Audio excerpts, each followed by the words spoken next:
everybody. Welcome back to the Pregame Network podcast, episode 42. Uh, this is Dan, joined by my bestest pal in the whole wide world and fellow co-host Anthony. Ahoy, And we're here to talk about more video game stuff this past our week, or at least, favorite. yeah, that we find interesting. Oh, of course. Um, so as like every week, we will start off with what we've been playing, and then we'll get into the meat and potatoes of the episode. Yes. So, has your list grown at all over this past week? So, unfortunately, I haven't had much time to play anything. It's literally just been Street Fighter and Girls Frontline because they both got new content. So I'm just, I'm just doing that. Other than that, I've played a little bit of Guilty Gear. I have been taking note of all the games that I intend to play once I'm done, Hmm. because basically it's literally just I have a bunch of shit that it's just like I can just work on this and then I'll be done with it. I'll work on this and that list keeps growing. So I'm almost done with that and I'll be able to commit to actual like full gaming sessions again, Uh, but in the meantime it's just the stuff I can fit in between the cracks or play with, whoever is asking that moment. So all those three games and Marvel Rivals, obviously, whenever Harrison and Luke and Nick are available and whatnot. So it's just the usual easy to pick up and play while you're doing other things at the desk. yeah, yeah. As far as I go, I've been kind of rotating between five different things. It sounds like a lot, but it's only like in light-ish sized chunks at this Yep. point. I'm still balls deep in Mass Effect 2. Love it. I'm like about halfway through it now, and everything about that game, I love it so much. I mean, I'm reminded every time I boot it up why it's my favorite game of all time. Um, Going through the story as Paragon again because I can't fucking help myself. Yeah. And I'm slowly systematically working my way through the loyalty missions because I want to get the best ending again. Yeah. So that's been a big one for me. Mhm. I installed and have played the new Space Marine 2 update. Mhm. It's added a lot of really good quality of life stuff. Like Oh, good. they added this. So the latest update was called the Data Vault update, and they added this system. It's called ordeals, but it's basically just a challenge system. But so you can complete different challenges. Then when you complete it, you can redeem it for this different in-game currency, and you're basically like using the currency to buy different lore tabs and other cosmetic stuff. But I like it. It's pretty cool because it gives you a much deeper insight into the 40K universe. So Mhm. that, and they added a new enemy type. They just got a new operation, a new PvP map, a bunch of new stuff. So that's been a lot of fun. Marvel Rivals has just been stuff that I'm playing with like friends. I'll never Yeah. go into that game solo. Yeah, I mean, So I'm pretty much the same. It's literally just like if you're available, it's the game we're playing. I'll play it. I'm not yeah, playing it by myself. yeah, yeah. So I won't put that by myself, but like whenever friends want to play, I'll jump on for a good time. Yeah. I started playing the new Destiny 2 episode expansion, not expansion, but like season. Oh joy. Um, it listen, uh, I it was a very good thing that I took like a solid 2 month hiatus from the game Mm, because now that I came back, I'm like casually going through it. I'm not nearly as hardcore into it as I once was. mhm, But the all the new stuff is been pretty good. I've yet to do the new dungeon that came out 2 days ago, I think, on Friday. So, but the one thing I will say in Destiny's defense, every time they release a new dungeon or a raid, they continue to top themselves as far as like end game mechanics go, especially for like a raid style activity. And this latest one was the mechanic that they have is like you have to guide a beam of light around a room using mhm. different mirrors or lenses. I haven't played it yet, but that's definitely different from everything else that they've done. And it seems like every time they add a new dungeon or a raid, the different mechanics that they implement are pretty like noticeably different as Okay. far as like what you have to do to like what hoops you have to jump through to complete it. Yeah, I mean, it'll be a dark day when they can't nail variety at the very minimum, you know, because that's like, once they start like recycling ideas and shit like that, that's I mean, you're already talking about like where the quality's been sporadic over the last year or so, right? The second thing you was start like they weren't really retreading, respecting players' time for a while. yeah. And the new activity that's not endgame stuff is called the Nether, and you're going back to an old location that was a fan favorite from Destiny 1, so they're still kind of pulling on those nostalgic strings. But like you know, it's whatever. The activity itself, it's a roguelike. So you get different powers every time you go in, different boosts, and you can configure your artifact that you have in your character differently so that you can kind of cherry pick the rewards that you want at the end of the activity. So I'm liking it. I'm enjoying it. The sandbox changes that they've made have all been very interesting, and there's different stuff that they've updated over this past season that like hasn't been touched in years that was sorely needing some love. So it was nice to see that. But all in all, so far, I think it's the third episode already. It's called Heresy. I am liking it, but I'm also not like, I didn't jump back in head first like I usually do. Like I'm really giving it a lot of breathing room, which I think is probably pretty healthy for a game like Destiny. It's probably for the best for multiple reasons. One, I think if you were to like approach it with the full, you know, prime Dan Destiny time, you probably would walk away more disappointed. It's definitely better to take things small steps. Plus, I mean, you really shouldn't be trying to dive back into Destiny. It needs to impress you. You shouldn't be right. You shouldn't go to it full force. So I think that's probably the best way to handle it. Yeah. And the last game I've been dabbling in again is Helldivers. The 1 year anniversary of the launch of the game just passed, and they came out with a new war bond, and they made a bunch of sandbox changes, and they're doing stuff with the Galactic War, and it's just a good time. So I have no complaints there. For curiosity's sake, is it like, is it an average sized content drop, or is it like bigger than like previous content drops? No, I wouldn't say it's a content drop. Like they came out with a new war bond, which is basically like different items and in-game weapons and stuff that you can use. But they didn't add, like, this wasn't the type of update that the Game Awards update was, where like they added a whole new host of locations and a new enemy faction and a new vehicle that like basically changed the way that the game plays overall. This is more like a lot of balancing changes and sandbox update. They came out with a new war bond, so it was like different, newer weapons now.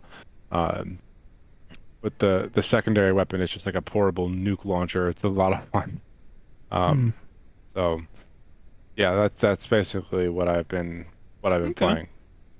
Okay. So before we get into the news proper and whatever you have written down, because you know we talked about your notes and whatnot, I just wanna lead with something that's, you know, just something to note and remember as we kind of like move forward from a lot of the things that we talked about near the end of the year last year, right? We don't talk politics here, right? What we do here is we talk about a medium we love, our experiences with it, the day-to-day in a very volatile industry, our history in it, what we think about it, right? But a pretty big thing came out recently, and it's something that does affect the industry at the very least indirectly. I had mentioned before, like a couple months ago, that there was a group called Hit Detection that was directly funded by the government, right, to kind of explore radicalization in gaming. Right, yeah, I remember you touched upon this. Yeah, and we talked about it a little, and it's like the second that like light is cast upon these, like they tend to crumble very quickly because like under scrutiny these things just don't hold up, right? But a much bigger thing happened recently where it was revealed that multiple publications around the world were quietly receiving tons of money from the U.S. government. Either through direct funding or through quote-unquote donations. And I bring this up for a few major reasons. There's been a lot of hubbub online about it where people are going, it all makes sense. All these terrible things, this is why they never run out of money, you know, where it's just like bad ideas don't sell. it is very easy to get caught up on what appears to be a massive smoking gun. Because, man, oh man, wouldn't it be nice to point to one big source and say, it all makes sense now. And don't get me wrong, it accounts for a lot of questionable traction for really terrible ideas and practices in our culture as it is today, as it affects everything, right? But it's important to note that not every issue that we're dealing with, that we've talked about ad nauseum for like a year now, over a year, even before we started repodcasting again, right? Not everything is going to have a clean paper trail for you to point to and say, oh, you know, these bad people caused this and here's the proof, right? It's important to remember that the people who have been actively making everything worse are, for the most part, driven not just by money, but things they believe, and they're not changing overnight. So what I'm going to say, and what my whole point in all this is that, you know, we are in a time, you know, I called it before, we're in a time of great change. We're also in a time where a lot of things are going to be revealed, and it's important to remember that as more information gets thrown at you and different scapegoats come up, as far as like, oh, this explains why journalists are such terrible people about video games, right? It's because they've been getting money from even worse people. No, there's more to it than that, and if you get caught up in that, those very same people are going to point to you and go, aha, see, you're wrong. These are all natural ideas, right? Because I said at one point that when these people start losing, when they are no longer the dominant force in the hobby they have invaded, they are, as I said before, going to lash out. They are going to berate you for caring. They will tell you it's just video games, so you shouldn't care so much. And if that doesn't work, they are going to claim they care more than you and that you are actually the invasive force. So my point in all this is that regardless of what you hear, regardless of what you see, you just need to remember that these people are just evil, right?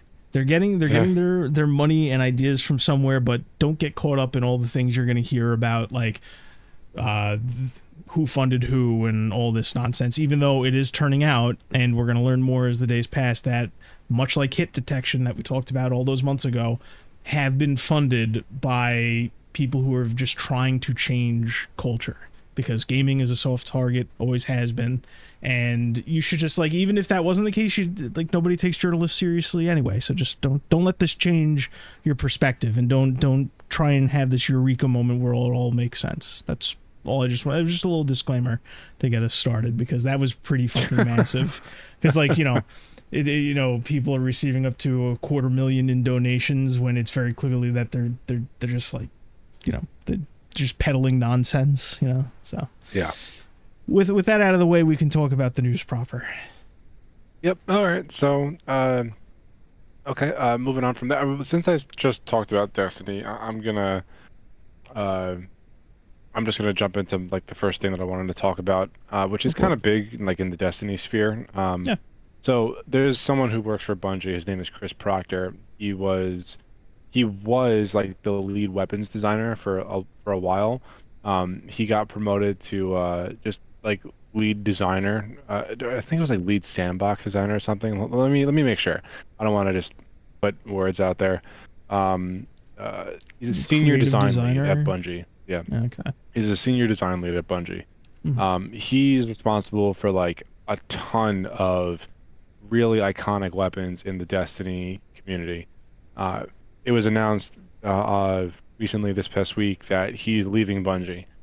He got a job with another studio in a different country. People are speculating that it's CD Projekt Red, but nothing has been confirmed.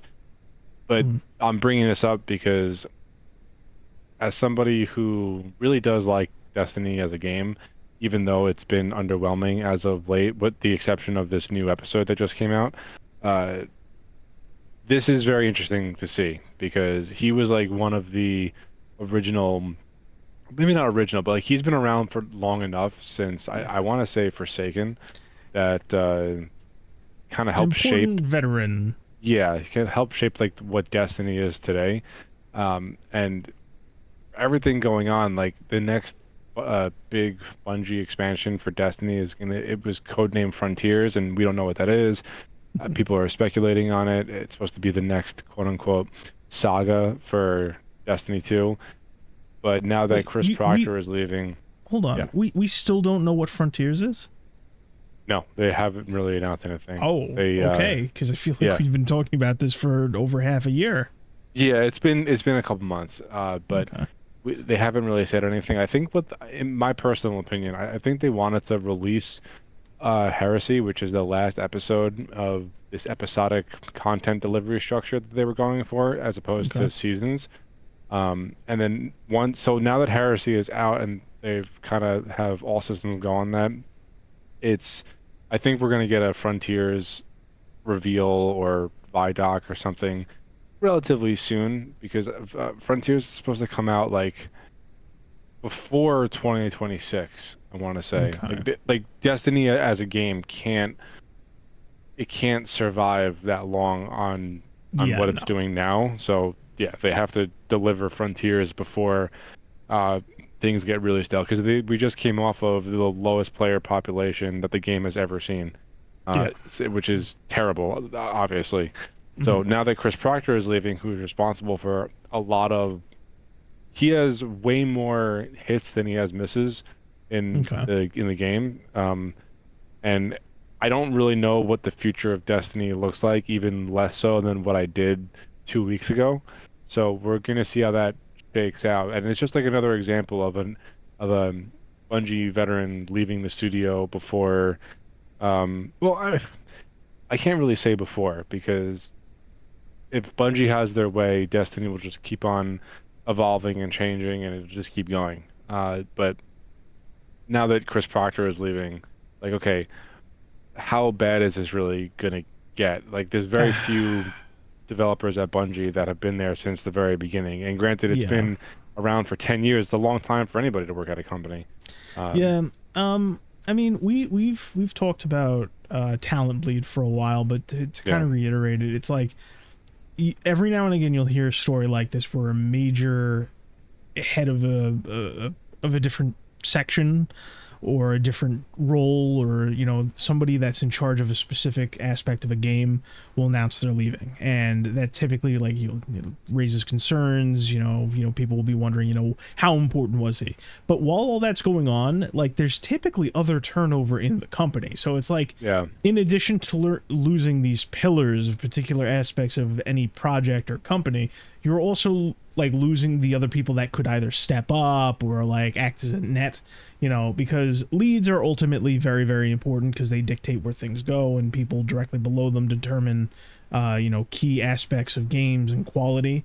But hmm, it's with a company like Bungie, losing key personnel like that is even more major because of just they are one of the companies that have suffered from continuous layoffs and massive talent bleed just throughout the years. Like, this isn't the first yeah. story from Bungie we've heard. So it's like, when talking about how important was it, how are you going to feel this? It's just, I would say it does not bode well, obviously. Yeah, we'll see how it shakes out. Like, I don't know of any, with the exception of, I think, one person who isn't even involved in actually developing the game. He's a community manager. I don't really know of any one person. No, that's a lie. There's one person who's been with Bungie since like the Halo days that was promoted this past year to the head of like the Destiny IP. I don't know the title, but Hmm. he's in charge of Destiny overall. And he's been with Bungie since like Halo 2, maybe Halo 1. His name's Hmm. Tyson Green. Okay. And he's been with Bungie for a long, long time. Uh, Hmm. and everyone who is like pretty active in the Destiny community knows who this guy is, and like this was like definitely the right call for Bungie to promote anybody was this person. So he's the only one that I really could point to that is still there after everything that's happened to Destiny and to Bungie. But now that Chris Proctor is leaving, like I don't know what the future of Destiny looks like, and I will say the everything for Heresy right now between the lore, the gameplay design, the new activity, and the new dungeon, it's all actually very good. Hmm. And I don't know like how many, because obviously all the content that we play was already developed like 6 months to a year prior to it launching. So I don't know who was involved with making this, whether it was Destiny developer veterans or new blood. So I don't know what that looks like, but um, God, where the fuck was I going with this? It's going to be interesting to see like the future of Destiny because it's a game that I do care about. It's a game that I do like to play, and the fact that I finally took a hiatus after, I don't know, 4 years of Mhm. like really hardcore playing this game, uh, and now that I'm coming back to it and actually like a really good content update, it feels good to be back. Like I can't wait to jump into the new dungeon. But now that Chris Proctor is leaving, like okay, it doesn't really leave me with a good feeling going forward as a fan of the game. Yeah. Yeah, So no, we'll I see how it can. all shakes out. Yeah, we'll definitely see where that goes because like I said, it's just outside of looking in. I don't. It just seems like a further downward trend with occasional stops for Yeah, yeah. But Destiny. look, the one pillar of hope that I have right now is the Mhm. fact that the season that just came out. I'm sorry, the episode that just came out. I there is not one like glaring negative thing so far that I have experienced. Okay. And usually by this time of a new content drop, like there's at least one or two things that the community overall is like, this was a terrible decision. Like, why did you do this? So that's a big plus for me. Okay. But anyway, we've talked about Destiny enough. We can move on. Do you have Yeah. something? Do you have something that you want to touch on? Because I have more stuff to talk about. So it's kind of on in the same vein of what you were just talking about when people leaving companies and talent bleed and things like that. We didn't really talk about this last week, but Ted Price, the president and founder of Insomniac Games, he retired from the industry. Oh yeah. Yeah, he was. When I say founder, I mean like founder. He founded it with two other guys. I forget their Oh wow. names, but they're a pair of brothers that are still with the company, but they do like code work. They don't really Okay.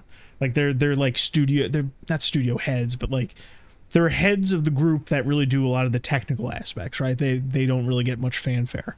But yeah, Ted Price left the company. He was, I mean, obviously president of the company, pretty majorly important, but he had a hand in pretty much every classic Insomniac game. Like I believe he was directly involved in the creation, the creative process, I should say, not the creation, but the creative process of the original Spyro trilogy, the original Ratchet Oh and wow. Clank trilogy. I Um, forgot that Insomniac made Spyro. yeah, I mean they've been around for a while. They're one of the Yeah. they're one of the longest running companies in the space, and it's just I don't know like obviously Insomniac Games is in a phenomenal spot. They're not in a particularly bad spot. No, not I at all. do, Especially yeah. after both Spider-Man games. I'll be honest. I do take. I have. There's a lot to say about their Spider-Man games. I think the first one's better than the second, in my Okay. I experience haven't with even it. played the second one yet. Yeah, I've played a little bit of it just because there's a PC port out now. Yep. And my whole thing is just like a lot of the things that I was kind of skeptical about have kind of like been at the forefront since now that I have the game directly in front of me. It's no longer saying, "Hey, that looks bad. You're not getting my money." Now it's like, "Hey, man, this was as bad as I thought it was, and I'm glad I didn't spend money on it." So I'm kind of worried about the company going forward, just because while it doesn't nearly have as many issues as some of the other companies we talk about when it comes to talent bleed and negative cultural aspects, I do worry that without this guy who basically you could argue held the company culture together for 30 years just consistently because it was him and two other guys right at the beginning and then he grew it around him. Now that he's gone, that's kind of like that's a trying time for a studio even in good times. Hmm. So I'm worried about potential ramifications in the future, especially considering everything we know about their internal positions on AAA development. Because like we talked about that one time where it's like they're one of the key players when it comes to bloated budgets and as a company that's underneath Sony as like that partnership there, like they're kind of pushed to their limits. Like I remember how much we were talking about how ridiculous the budget where it was for Ratchet and Clank: A Rift in Time. or Yeah. whatever, Rift Apart. Rift Apart is whatever. Rift in Time. What was the other one that was had time? Yeah, whatever. You know what I'm saying? I know what you meant. Yeah, but I would say I'm skeptical, and everything I've heard about the Wolverine game doesn't look promising. So we'll see what happens with them. But going forward, they're gonna like instead of just replacing him as president, they're gonna go forward with like a co leadership thing. They have one guy who's been with the company for 29 years, one guy that jumped on like around 24 years when the PlayStation 2 was new, and then some new check who has only been with the company for about 9 years. So we'll see where they go from there. I'm worried that it might be a moment of weakness that some people might take advantage of. You know, some of those actors we talk about all the time, but we'll see what happens. I'm not saying it's overnight or anything like that, and I've already had my hesitations based on things we know about the products they've put out. So we'll see what happens with Insomniac. I'm hoping that they're one of the few companies that kind of just like right ship very quickly when all this nastiness is out of the industry. You know, we'll see what happens. Well, speaking of Insomniac, I mean, this is a perfect transition point to something that you sent me the other day. I think we should just jump right into that because there's not going to be a better transition. Insomniac pitched Resistance 4 to Sony, but they turned it down. Yeah, that was I think that was hot off the heels of Resistance 3, right? That was the time frame they put it in. Yeah, probably because Resistance that was a launch title for the PS3, right?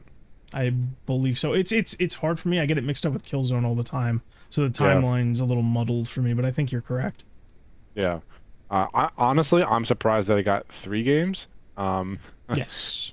It wasn't bad. I enjoyed all of them. So having a modern day Insomniac develop a Resistance 4 or current generation consoles would have been pretty cool to see, I think. But we'll never know. Yeah, we'll see what happens, especially with is that all you had to say about Resistance? What was it? Was that all you had to say about Resistance? Oh yeah, I mean it wasn't like anything. It was huge, just a small thing like to touch on because little tidbit. Yeah, it's actually that's making me think of something. There's a lot of because you know when I think about Resistance, it's obviously a Western game, Western studio. It's very Western focused, right? Like that's not something you would see from like even the Europeans really or Japan, but I've heard rumors that a lot of Sony employees that make up the studio in California have been laid off recently. Okay. And based on the CEO shift up with Sony, there's rumors that it might be more Japanese focused and Japanese led in the future. So the good thing would be like the focus is the company, in my opinion, would potentially move in the right direction. A lot of the questionable stuff they've been doing, like with the companies they've gutted over the years, and the just the focuses of development and all that kind of stuff, hopefully might trend in the right direction. But it's early. We'll see what happens. But could just be more industry layoffs, you know, that we've been hearing so much about. So we'll see what happens. But that was just a little rumor I heard, which in this case would basically say like, you know, I'm not saying like it would have boded well for Resistance 4. It might have actually made it harder for Resistance 4 to get made, but that was the first thing I thought of, is just, you know, things are changing at Sony. Sony shot him down once, you know. I don't think a Resistance Which is 4 kind of is surprising because Insomniac has been consistently knocking it out of the park for Sony. So you'd think if like if they wanted to develop a certain project and they brought it to Sony, like if I was the person with decision-making power, I'd be like, whatever you guys want, like within, I guess, the certain parameters of what Sony has to greenlight, I would probably go for it. Like they really haven't had a miss in like 5 years, which is pretty rare for studios nowadays. Yeah, it's impressive. I do think that a lot of it just has to do. I mean, it really depends on where you draw the line with like what they've been making. Let me rephrase that. What have Insomniac flopped on ever? Like off the top of your head, because I can't think of anything. Maybe a handful of like the Ratchet and Clank spin-offs. Well, But, I mean, flop is a hard word for that because it's still Ratchet and Clank. It still has that core DNA. Those games were weird. Those like side-scrolling Ratchet and Clank games. Those are Side weird. scrolling. Yeah, the Ratchet and Clank future games. Like there was a period in between Deadlocked and Into the Nexus, which I think were mostly like gimmicky games, like All for One, Crack in Time, Mm. and I think they played a little differently. I think I could be wrong. I could have just gone to a GameStop at the wrong time and played one and gone like, what the fuck's up with the series now? But no, as far as flops, I mean, it depends on, once again, where you draw the line. I mean, they have a bunch of games that are just mostly forgotten, like Edge of Nowhere, I haven't Fuse. even heard of that. Exactly. Like you remember Fuse though, right? Yeah, that sounds familiar. Yeah. Then there was the fuck else. Like here's the thing. It's like it's almost as if you went to like a list of their credits, right? They've made a bunch of smaller titles, even mobile games, I think, just since I want to say Sunset Overdrive. Since around Sunset Overdrive, like okay. So apparently, Sunset Overdrive, like, it was like a solid game, but it flopped financially. Like, it was a launch title for the Xbox One, yeah. but nobody played it. It's so funny. Like I've actually a bunch of people I know that have played it have nothing but good things to say about it. I couldn't get into it when I played it. Yeah, It seemed kind of same. aimless. I might have to replay it again or just try because I love Insomniac's like platforming aspects, right? Mm. Them and Sucker Punch are very good with that. But I guess what I'm saying, like, as far as Insomniac goes, there are most people remember their knockouts, right? There is a lot of downtime and smaller games that nobody fucking knows about. So, but I that's not me knocking them. It's just, you know, they're not necessarily the golden goose. You know, it's just a solid partner. Yeah. Speaking of flops, I think this would be a good time or another good transition to talk about Dragon Age again. What have you heard? Because I mean, I was tapped out with all that information that we talked about. No. It's nothing major. But during a recent investors call with EA. Oh my God, yeah, that's right. Yeah. Oh yeah. You know where I'm going with this. I remember. So it's amazing. yeah. Like I keep trying to say like we're done talking about Dragon Age. It flopped, and it's kind of vindicating to say this over and over again. Because it's like Star Citizen, it's the gift that keeps on giving. Yeah, exactly. It's like I love rubbing it in the faces of all the people that are just like, I thought it wasn't I thought it was a bad game. Why is it selling so well? And then it turns out it didn't. And everybody's just kind of selling well at all. They zip the lip. But yeah, go ahead, Dan. Tell me what the brilliant investors at EA, what their takeaway was from this failure. So, go ahead. Yeah. So all right. There was a recent earnings call for EA in which Andrew Wilson, the CEO of Electronic Arts, was quoted saying, "I brought the quote up. Okay, Veilguard had a high quality launch and was well reviewed, but failed to resonate with gamers who want shared world features." And then he went on to talk about like live service elements and monetization stuff and blah blah blah, essentially saying like, if you translate that quote in that fancy, you know, businessman quote, he's basically saying Dragon Age the Veilguard flopped because it wasn't a live service game. I fucking hate these people so much, Dan. I hate them so fucking much. Like, all of my ire has been pointed at the cultural vandals and the activists of late, you know? But these corporate guys, man, they are just the worst of the worst when it comes to it. Because they their head is so far up their own ass when it comes to this. Because basically, like, either this guy is fucking delusional, or basically he's going from point A to point D. That being where he's saying, well, this game, in his mind, he's going, this game flopped, but I would have made the money back on it if we had live service, so I will just say that the game failed because of live service elements. That's basically because of the lack of live service elements. That's basically what he's saying. Because he's either dumb enough to think that live service would have saved Veilguard, or he's just cutting to the chase where it's just like, it would have been more profitable for the company if we shoehorned live service elements into it. Well, it would have been more, like, statistically speaking, it would have been more profitable. But I mean, I still think that even... like, obviously, like, if you put a storefront into anything, somebody will eventually trip over it and fucking pay you extra money. Like, I get that. I'm not blind to the aspect that more money will flow, but like that's such an asinine thing to say. So Yeah, ridiculous. it's pretty crazy, and it just goes to show like EA never learns any fucking lessons about any blunders they ever make. Yeah. Um, and they're so obsessed with the live service model because their FIFA games, which are not called FIFA now. I don't fucking care what the new games are called, Just call but them they're not called FIFA. FIFA. Yeah. No, it's Just call not. them. They I know. renamed it. I told you this last week. I'm saying I will Yeah. get it if you call it FIFA. It's Oh yeah, FC. yeah. It's EA Right. Sports Okay. FC now. But Yes. I will Yes. understand if you call it FIFA. I'm going Yeah. to assume most people still call it FIFA. Yeah. So like they make such a killing off of the FIFA games from the fucking gambling loot boxes that they sell that Yeah. like they're so convinced that that's the only way to make a game or to it's the only way to make a game profitable or I mean, sell well. Well, yeah, sell well is just yeah. a fucking I synonym, mean, but it's like what I said last week when we were talking about it. Like they are used to. They have that particular sector cornered. The sports game. They found the perfect way to build a live service right. element into that where people pay. And this last year was the only year it ever faltered. Yeah.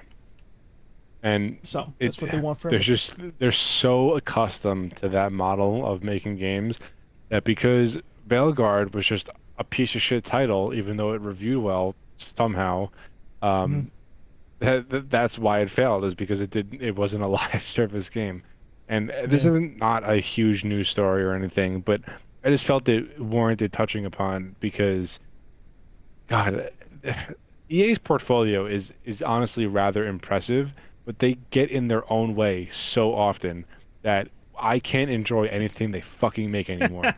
And- Well, their portfolio is only impressive because they swoop in and yeah, they buy the studios and they run them into the ground, kill them, and then just own the properties afterwards. yeah, yeah. And going with the whole EA thing, Battlefield is uh, apparently the release date is going to be different from what people are expecting because uh, it's supposedly the release window for Battlefield 6 is is like close to GTA 6. Um, so people are thinking like they don't want to get in GTA 6's way, so they're gonna move the release date so that it has a fair shot of performing well. Which Mm. ironically is the same fucking reason why Titanfall died. But hey, who's counting? You're counting. Uh, I can hear it. uh, I'm gonna kill myself. Uh, But yeah, so Battlefield 6 is a new Battlefield game, and the release date could be it's either going to be a lot sooner that they planned on releasing it or a lot later, and it's not going to be in the middle because they don't want to get into Grand Theft Auto 6's way because that GTA 6 will eat any game's lunch that is yeah, going to try to release in the same time frame I would as say that. so. But Any of I would say so. Yeah, any major players, I would say niche releases don't really have much to worry about because like they just go for different that's just audiences. not the audience anyway. Yeah, exactly. Yeah, that's what. But But yeah, you GTA don't is want such a to. fucking juggernaut, Yeah. and just in gaming, well, God, GTA 5 was the biggest multimedia release, like the most profitable multimedia release ever. Full stop. Yeah. Like it made more money than any album or any movie or any game or any entertainment thing ever, which is bonkers. It's Mhm. absolutely crazy. So like GTA 6 is only going to do baseline those numbers. Mhm. So yeah, I don't know. It's going to be an interesting year. But GTA 6 is supposed to come out this year or is it going to be 2026? They say this year. It wouldn't surprise me if it got pushed back. I think everybody's just waiting to hear the announcement that it's gonna miss this year. Hmm. Yeah, I don't know. We'll see what happens with that one also, but Yeah. I mean, that was a lot of small stuff for me, I guess. I didn't really there wasn't like a whole lot of shit that happened in the games that I followed this week. So if you have anything, I would love to hear it. Um, what was I gonna say? I had something. It's not. I guess I didn't save the document. Hold on. Speaking actually, this is actually just one thing to note, because you were just talking about GTA 6. Take-Two announced that they fully intend to support the Switch too. Like they Okay. doubled down on that. This is like the reason I bring this up is this coincides with something that we've talked about, and it also lines up with what they said before, where they basically said we have complete faith that GTA 6 will run fine on the Series S. Ah, I don't know about that one. I don't know. Run fine, define run Well, fine. here's the thing. I think you have the wrong idea here with Okay. that skepticism, because what I was getting at with this is that theoretically it should just run fine on the Series S. It should. Wait, on the Switch 2 or the Series S? The Series S. Okay. Yeah. And the main reason I say that, I'm just bringing up that they've basically committed to both the Switch 2 in general, but also the Series S specifically for GTA, because you gotta look back, Dan, like Red Dead Redemption 2 runs on the Xbox One, like a base Xbox One. These things are possible. Like, we're so used to unoptimized games that it sounds outlandish to someone like you that Grand Theft Auto 6 could run fine on the Series S, even though it really should. So I was just, speaking of Grand Theft Auto and Take-Two, it was just something to note, because I don't want to start a whole rant about, optimization and the quality of games, but I do think that was interesting that they basically committed to the Switch 2. I can only imagine if it's possible that a version of Grand Theft Auto 6 is in the works for the Switch 2. Wouldn't surprise me, Yeah, it wouldn't surprise me either. because like there are some crazy ports on the Switch 1 that just shouldn't exist. Do you know that Mortal Kombat 1 is available on the Switch 1? Is it really? Yeah, it was an embarrassing launch, but it runs now. But it's just, I don't know. Just a little side note about, games really should be optimized. Like you have that moment of pause where you're just like, that doesn't sound right, and then you're just like, oh wait, it should theoretically just work like that, because if you have people that know what they're doing, it just works. Yeah, well, a lot of studios don't know what they're doing. So, Yeah, it's true. so all right, what else you got for this week? Iron Galaxy laid off a shit ton of people. You know what Iron What Galaxy? Galaxy? Iron Galaxy? Galaxy. Yeah, Iron Galaxy Studios. I feel like I've heard of them. What have they made? It's kind of a soft spot for me, because they did a lot of outsourcing work with Capcom. Like they helped port Dark Void is one game. They worked on Street Fighter 3 Third Strike, an online edition, when all those different games were getting ported to the 360. So Marvel vs. Capcom Origins, the Darkstalkers collection. They did a lot of additional ports for like games like BioShock, the Batman Arkham games, getting them on the PC. So they did a lot of porting work. Their main claim to fame were a few niche fighting game projects, like Dive Kick, which I mentioned once when we did what's it called? When we were doing a Modern Warfare raid a while ago, and I brought up Dive Kick to Eric because he's just like, I want games where you don't block, and I brought up that silly game. There were Those raids.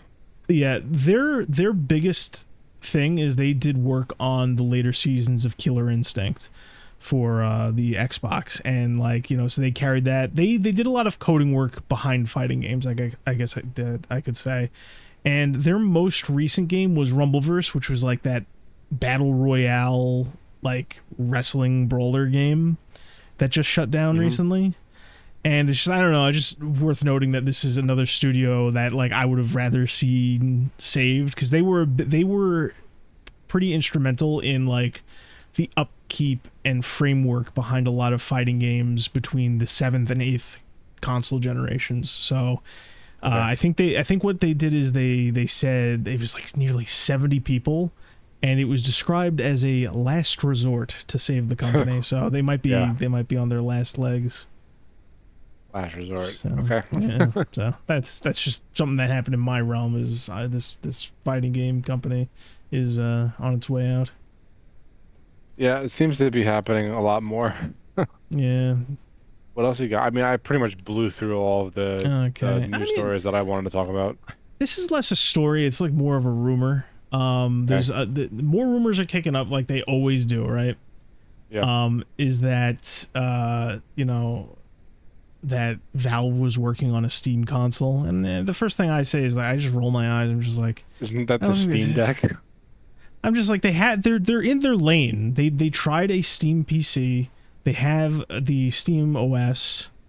I don't think they're really in that market. But the whole thing I'm thinking is just like that. I mean, a Steam console would basically just it would kill Microsoft, and it would make Sony sweat.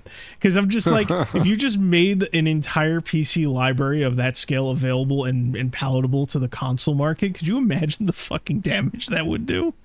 Speaking of Microsoft, what do you make of them actually launching like Xbox exclusives on PlayStation? Like Forza is coming to PlayStation now. Yeah, I mean, short and mid-term strategy, I don't like it. I don't like it either. I've said it to you plenty of times. I don't want to see like Forza. It's like tenuous. It's like the second but the thing is, like that sets the precedent. So, I know, for every other game. Yeah. Yeah, no, but that's what I'm saying. Like, there's rumors about something called Project Latitude, which is basically no red lines, anything can come over. Phil's changed his stance on this like 5-6 times at this point, and I'm just like, the only long-term strategy I can like, there's a few things to consider. First and foremost is to answer your question more broadly. I'm not a big fan of it. Consoles need exclusives. You heard me say it over and over again that consoles need exclusives. I know everybody in the industry is trying to pivot away from that because it's good for long-term profit for short-term work. Like, the idea is like, oh, we won't deflate the budgets, but we'll just release everything again like a year on to different like, I don't like that. That's not good for anybody. And basically, in the short term, you lose traction for whatever console you're doing, which is why Sony isn't doing it. Sony's not fucking retarded like that. It's why Nintendo will never do that. It's just like, it's basically the aspect of going completely multi-platform with every game under your belt is basically just saying, we need the money, or we intend to be a software company. Yeah, it's a desperate move for sure. I mean, there's only one route where I'm just like, this is kind of okay, right? That is, if this is just their plan from now till, 2030, that they need to hit like a certain ridiculous number with subscriptions that I've forgotten. Do you remember that? Apparently I'm only bringing this up because you said the word subscriptions, but the PC Game Pass subscriber base grew like 30 or 40% or something. Like, it was a pretty substantial number, which is exactly what Microsoft wants. Yeah, I believe it, and it makes sense to me, even if it does surprise me a little bit, because I think PC Game Pass is probably the least palatable place for it. I think they just made it. I think they basically, since they linked that with their cloud service, which apparently isn't being really used that much.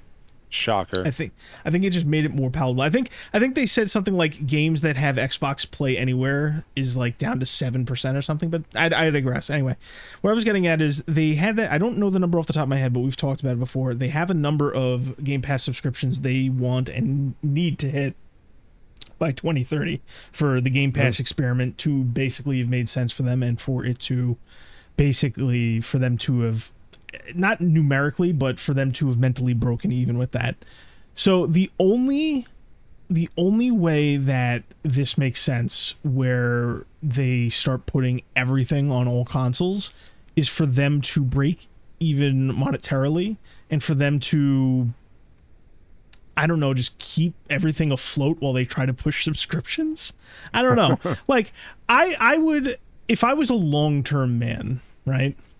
I would be willing to put like all of my games on other platforms if I thought that I could rug pull everybody 5 years later and basically say, okay, we're going exclusive again, right? Give everybody a taste of all the games that I now control, and then there's nothing saying that they won't do that or they can't do that, right? There's no law in place saying that. Yeah, it's a lot. Like, it may basically their moves make sense if the only value they see in their console is getting people comfortable with subscriptions. So basically, look at it this way: let's say they no longer have exclusives outside of like the backwards compatible stuff, right? Because like there's just no money there for them to like go back into their back catalog and say the PlayStation can play this Xbox 360 game now. That doesn't make sense, right? Yeah. If their strategy is just to keep the money flowing on every via every possible channel of revenue on multiple platforms in order for them to justify and fund Game Pass for core users that are gonna like basically it only makes sense if they're basically funding and improving Game Pass with the money they make, and they're going all in on services, which is what I think a lot of analysts are saying. They're basically saying like, I'm not saying I agree with the analyst, because everybody's basically banking on no more exclusives ever again. Now it's a service war kind of thing. Which is bullshit, because Nintendo and Sony are still playing that game. Yes. However, the kind of, ignore Nintendo for a second, just because like that's like just the wrench in the system. They're in a league all their own. Sony technically doesn't really have all that many games. They really don't. Because at the end of the day, like, they don't have console exclusives. They have timed PC exclusives and a few strong partnerships. Like, there's rumors that two of their biggest partnerships, like Square Enix, for example, just to go on a tangent, they're hurting for money. They are basically going to be bringing, like, they're not doing exclusives anymore, except for maybe the last version of Final Fantasy VII Remake Trilogy. There's rumors that the two current versions of Final Fantasy VII Remake Trilogy, the two first parts, and Final Fantasy 16 are basically right around the corner for Xbox launches. And once all those third parties fall away, all you really have is a console exclusive like what, God of War and The Last of Us, whatever Naughty Dog happens to make that one year. So it's like, what, a handful of games? That's not enough. So basically, to kind of rein it back into what I was saying, to kind of like, now that we've established the playing field, what I think it is it's a mixture of things, and it could be from anything. I personally don't like it as a consumer. However, if all the analysts are correct, and for whatever amount of time we go into an exclusiveless future, Xbox will immediately have a leg up on everybody except for Nintendo, who will still be doing exclusives at the time. Because basically, like, I think their plan going into the next generation, at the very least, is to have another strong console, a lighter console like a Series S, and a potential handheld, and all of it will work with Game Pass, which they will now be funding with the money they make off of the PlayStation ports and the PC ports and everything like that, right? So basically, I think that if you were to believe industry analysts and the trends and the way things are going, not the way I want them to, because you already know how I feel about where the industry should go, but basically, I think they're trying to either get a leg up on what the next evolution of, not console wars, but I guess you could call them service wars are going to be, or they're just trying to keep the ship afloat, so to speak, because they don't want to keep wasting money. They don't want to keep, I'm not saying Microsoft's hurting for money, but their Xbox division needs to like turn a profit somehow. So it's either them keeping the ship afloat until they hit their Game Pass goals, or can say that Game Pass was a failure, which I don't think they will, or it's them just trying to get a leg up on the next war between factions, so to speak.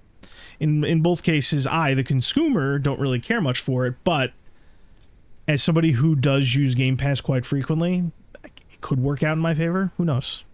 See what happens. Yeah, maybe. Yeah. Well, I mean, I don't know about you, but I'm out of things to talk about. Yeah. What's your take on the whole on Xbox and doing that? Because you asked me, but you didn't really say how you felt about the whole thing. I think it's an extremely slippery slope. So I think that right now it's a move out of desperation, or at least that's how it seems on the surface. So you err more on the side that it is a desperate maneuver, not a methodical one. Okay. Yes, 100%.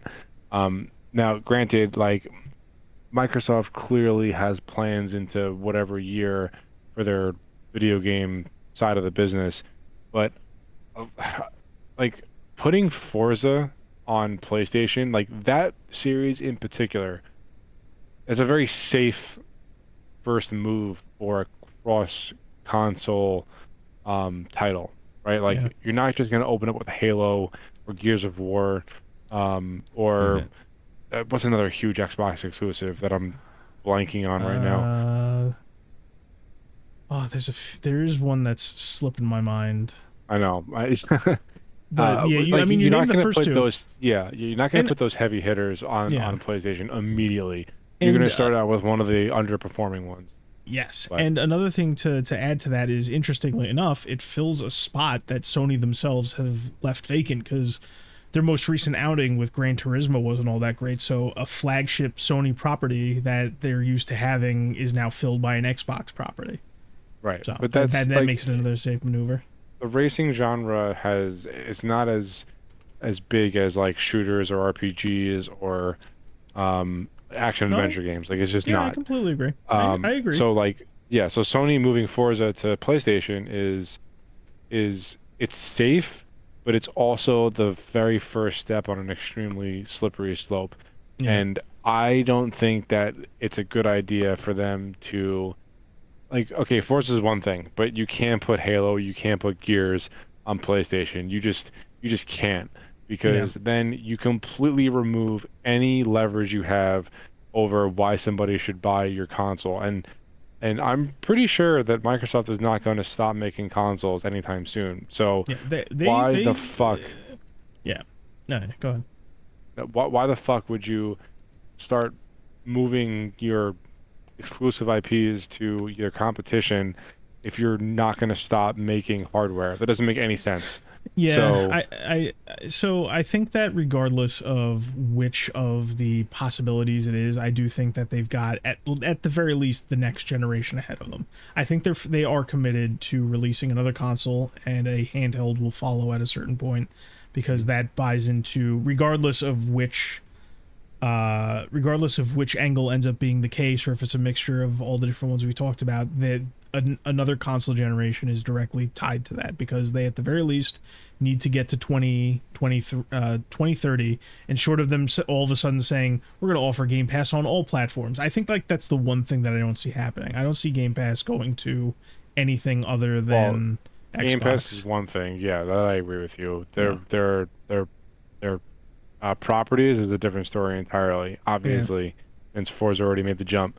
I don't think they would be brazen enough to move heavy hitters like Gears or Halo to Hmm. PlayStation, but you never know. No one ever thought that an Xbox exclusive, no matter how popular or unpopular it was, would ever make the Hmm. jump. So Yeah.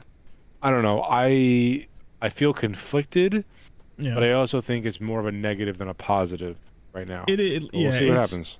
it's a negative one way or the other, because at the end of the day, I've said it to you multiple times, you do not want to see a industry with less competition. Yeah. Because complacent companies lead to consumers getting lesser products and getting screwed by the people at the top. It's just not something that you want to see in the long term. A healthy industry has heavy hitters duking it out and people being invested. And I just think we've reached such a low point that I think the third thing, a third thing that we didn't really talk about today, but it's another part of it, is I do think that the Xbox division at Microsoft is kind of being squeezed by higher ups in other portions of the company that are just high Probably. up there. Yeah. I think this is in part by them. I said it before that I think the president of Xbox, what's her name, Sarah Bond, and I think Satya Nadella, the guy at the top of Microsoft proper, kind of looked at Xbox, and I think this strategy we're going to see going forward is kind of a compromise to just keep Xbox going between all of them, Mm. regardless of whether it becomes a service war, or regardless of whether it's a panicking move or just a deliberate strategy. I do think it's just an unfortunate thing, and it's Yeah. pressures from all sides. And ultimately, we'll see where we'll see where it goes. I do think that all eyes are on like the next major announcement for Halo or Gears. You know, Yeah. we'll see whether it's like it's exclusive or timed exclusive or day one on everything. Because a lot of the rumors are saying, oh, they're gonna do a collection of the Gears games, and it's gonna be day one on PlayStation. That's massive red flag. Massive red flag if true. So we'll see Yeah, what we'll see what happens. happens with that. Yeah. Well, like I said before, I got nothing else. I thought was the last thing I really Eh, wanted to get your opinion on. yeah, that's pretty much all I have to say on that. I will say, just kind of as a last thing, is Yeah. that just seeing the chatter around like general audiences, it is interesting to see. And I'm not just talking about the console fanboys because they're basically not people. You really shouldn't listen to them for anything. But basically, what I'm saying, I'm seeing from like the average consumer, not an Xbox guy, not a PlayStation guy, is them basically saying, isn't it funny that nobody's making fucking games and Xbox is going to be making games for PlayStation? And that's kind of funny in a sad way, but you know, Ironic. yeah. Well, but we'll see what Yeah. happens. A lot of moving pieces, with Xbox's services strategy and the top brass at Sony shifting around, and Yeah, things definitely changing in the see. culture. Interesting times. Very, as always. Yeah. All right, well, I guess that about does it. That was episode Yeah. 42 of the Pregame Network podcast. For Indeed. 20 of you listening, thank you for tuning in, and Mhm. we'll be back same time next week. So Yep. stay tuned.